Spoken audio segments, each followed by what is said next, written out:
ڕاستەکەی پرۆژە یاسای دادگای باڵای فیدراڵی لە بیدایەتی دەورەی یەکەمی پەرلەمانەوە هەیە کە دەبوایە لەو کاتەوە تەشریع بکرایە، چونکە بەپێی مادەی 92 دەستور دەڵێ دەبێت بە قانون ئەم دادگایە دابمەزرێنرێ، بەڵام ئەو دادگایە کە تاکو ماوەیەک پێش ئێستا وجودی هەبوو بەپێی ئەو ئەمرە تەشریعیە بوو کە پێش دەنگدان لەسەر دەستوری عێراقی پێش ساڵی 2005 دامەزراوە، هەر بەو شێوەیە بەردەوام بوو تا ئەم ساڵ یاخو بڵێ ساڵی پێش و ساڵی لە ئەواخری ساڵی 2020 بۆ هین کۆچی دوایی یەکێک لە ئەندامەکانی بۆ هۆی تعتیلبوونی ئەو دادگایە. تعتیلبوونی ئەو دادگایە تەنها پەیوەندی بە پرسی هەڵبژاردنەوە نییە کە مسادقە لەسەر هەڵبژاردنەکە، ئەوە یەکێکە لە ئیشەکانی. بەپێی مادەی 93 لە دەستور ئەم دادگایە کۆمەڵێک ئیشی هەیە و ئەم دادگایە کۆڵەکەیەکی مهمە لە کۆڵەکەکانی دەوڵەتداری لە هەر وڵاتێک کە بە نیزامی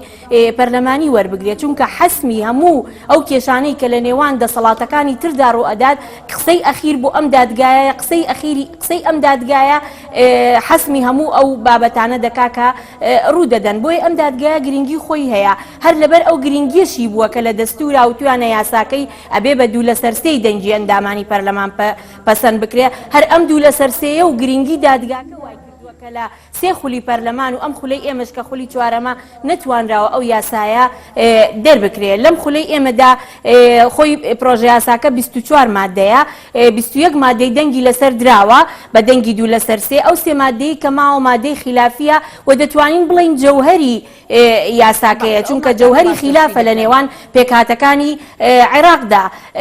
یەکێک لەو مادانە بریتیە لە دەوری خوبەرای فقهی ئیسلامی لە ناو محکەمەکەدا. لایەنە شیعیەکان بەشێکی زۆریان لە لایەنە شیعیەکان داوای ئەوە ئەکەن کە ئەو دەوری ئەو خوبەرای فقهی ئیسلامیە وەکو دەوری قازیەکان وا بێواتە حەقی دەنگدانیان هەبێ لە هەموو بابەتەکاندا. و ئێمە لایەنی تر پێمان وایە کە دەبێ ئەوان تەنها لەو بابەتانەی کە پەیوەندی بە سەوابەتی شەریعەی ئیسلامیەوە هەیە حەقی دەنگدانیان هەبێ، لە باقی بابەتەکانی تردا دەبێت دەوریان دەورێکی ئیستیشاری بێ. و ئەم قسەیەشمان لە دەستورەوە هێناوە کە لە مادەی 92 دەستورە مشەڕعی دەستوری کەلیمەی خەبیری بەکارهێناوە بۆ فوقەهای ئیسلامی. خەبیر واتە خەبەر، واتە لە هەموو شوێنێ ئەو کەسەی کە عنوانی خەبیری هەبێ دەورەکەی دەورێکی ئیستیشاریە و دەورێکی یەکلاکەرەوە و قەراردان نییە.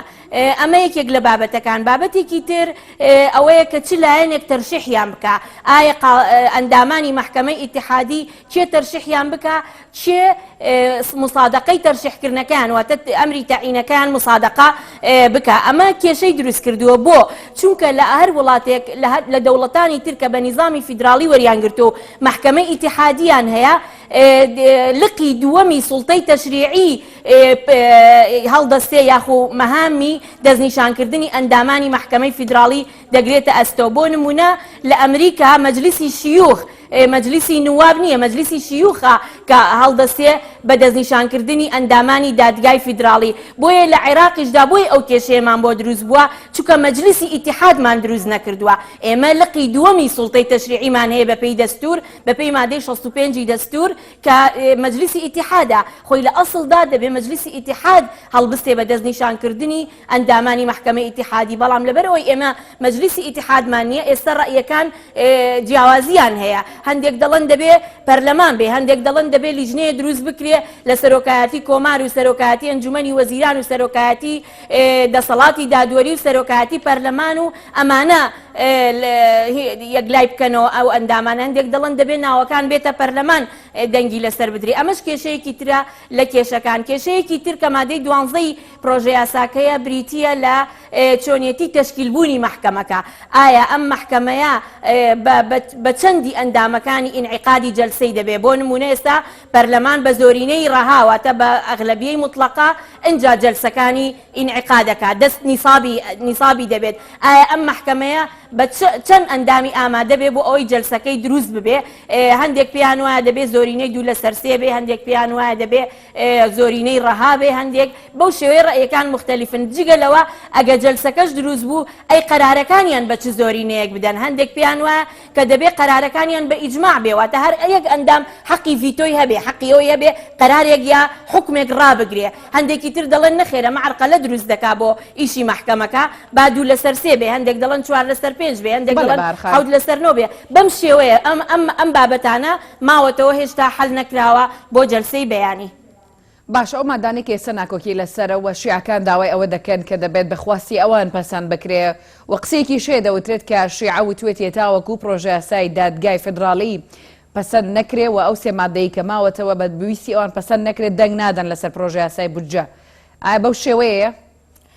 بەڵێ بەشێک لە شیعەکان مەسلەی مەحکەمەی ئیتیحادی و مەسلەی بودجە و مەسلەی هەڵبژاردنیان بەستۆتەوە بەیەکەوە. باش ئەم ناکۆکیە کە دەڵێ دیانی چەند خولێکی پەرلەمانە بەردەوامی هەیە تەنها ئەم سێ مادەیە ماوە دەنگی لەسەر بدرێ. چ مەترسیەکی تایە بۆ سەر کورد و بۆ سەر پرۆسەی دادگاکان بەگشتی لە عێراقدا تا بەو جۆرە تا ئێستا بەو ناکۆکیە ماوەتەوە؟ بەڵێ سەبارەت بەوەی کە چ کێشەیەکی تایە بۆ کورد، یەکەم شێت ئێمە بەپێی دیباجەی دەستور، بەپێی ئەوەی کە لە دیباجەی دەستورە هاتوو لە مادەی یەکەمیش و لە چەند مادەیەکی تریشا بەغێر مباشری ئاماژەی پێدراوە دەوڵەتی عێراق دەوڵەتێکی مەدەنیە.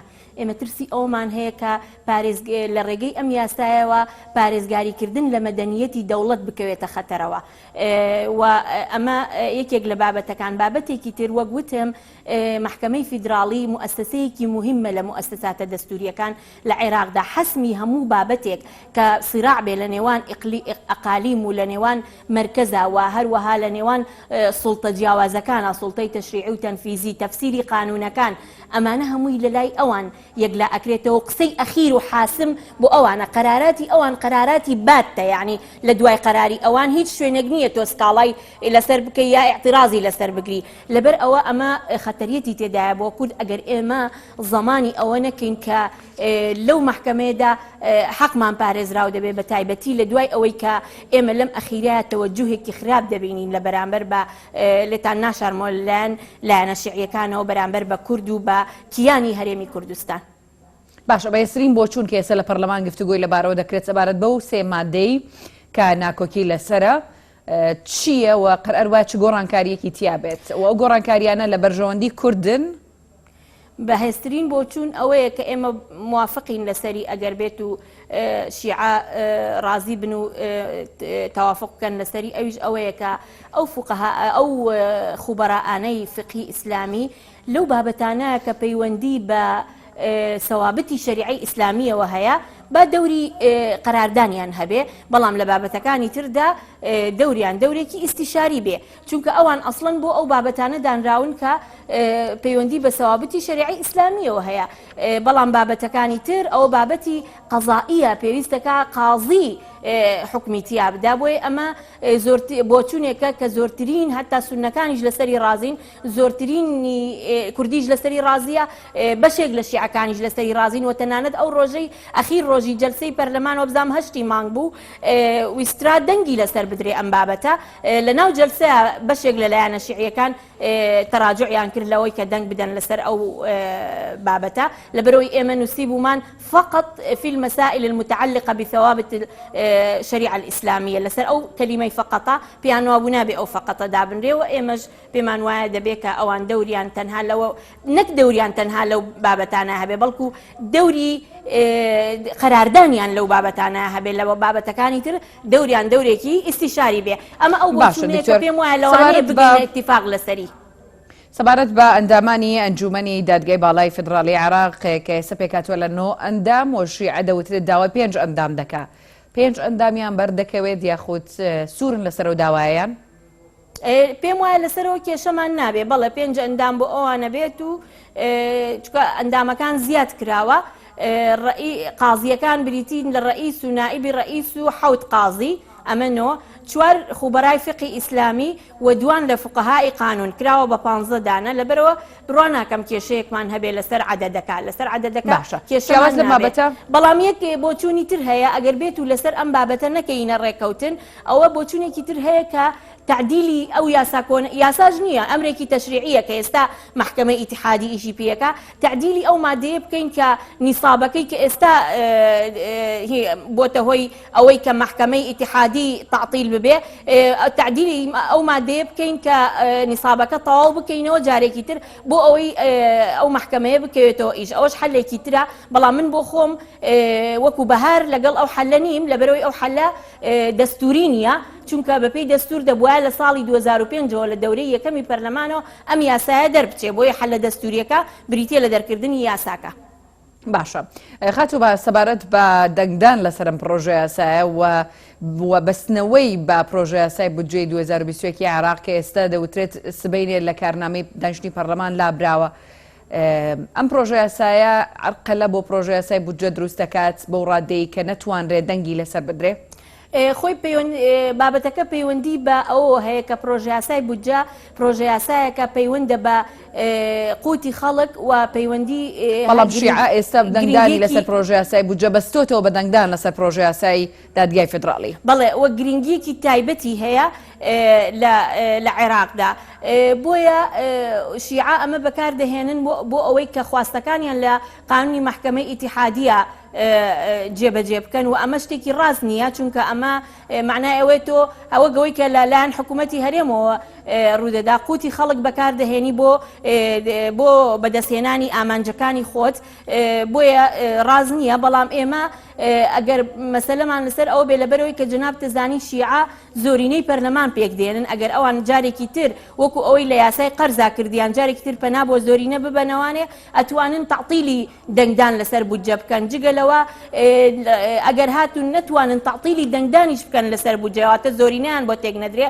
هەم ئەم بابەتی بودجە لەبەرەوەی بابەتێکە ئێوە گوتم گرنگە پێویست دەکات تەوافقی هەموو پێکاتەکانی و هەموو لایەنەکانی عێراقی لەسەر بێ چونکە دیموکراتیەتی عێراق دیموکراتێتێکی تەوافقیە پێویست دەکات ئێمە وەکو پەرلەمان دیموکراتێتێکی تەوافقی ڕەچاو بکەین بۆ هەموو پێکاتە و لایەنەکان نەک دیموکراتێتی زۆرینە چونکە دیموکراتێتی زۆرینە یەکتر قبولکردن دەسڕێتەوە لە بەو بەپێی ئەو زۆرینەیە کە لە عێراقدا هەیە. سپاس بۆ بەهار مەحموود ئەندامی لیژنەی یاسایی لە پەرلەمانی عێراق لە یەکەم چاوەری ناوێنی ڕۆژ لەگەڵ